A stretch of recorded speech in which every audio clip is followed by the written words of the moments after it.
Cannibale de Patrick Sintas. Sur le tarmac de la station Cadiv 01, le mort attendait qu'on prenne livraison de sa dépouille. C'est une façon de parler, bien sûr. Le contremaître n'avait jamais pensé qu'un mort pût attendre alors que le corbillard était encore en retard. Il pesta contre ses anciens combattants, sans qualification, à qui l'État confie, une fois la guerre terminée, les emplois les moins recherchés par ceux qui ne l'ont pas faite.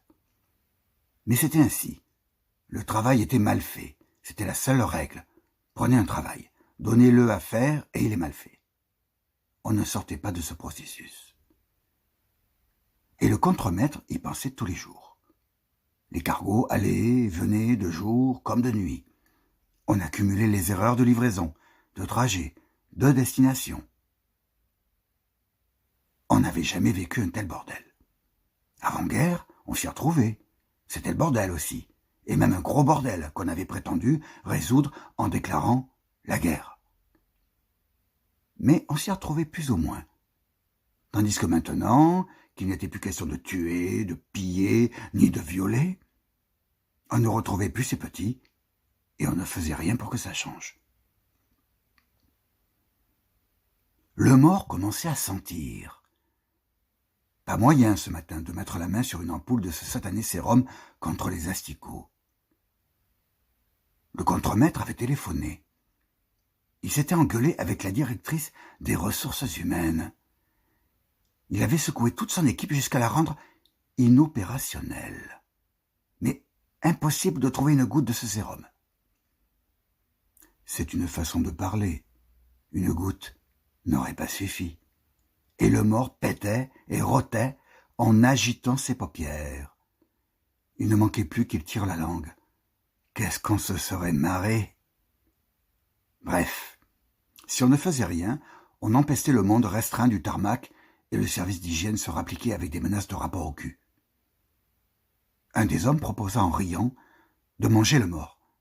Mais en disant ça, il vomissait sa dernière bière prise à l'atelier où on injecte les produits de conservation dans les cadavres en partance.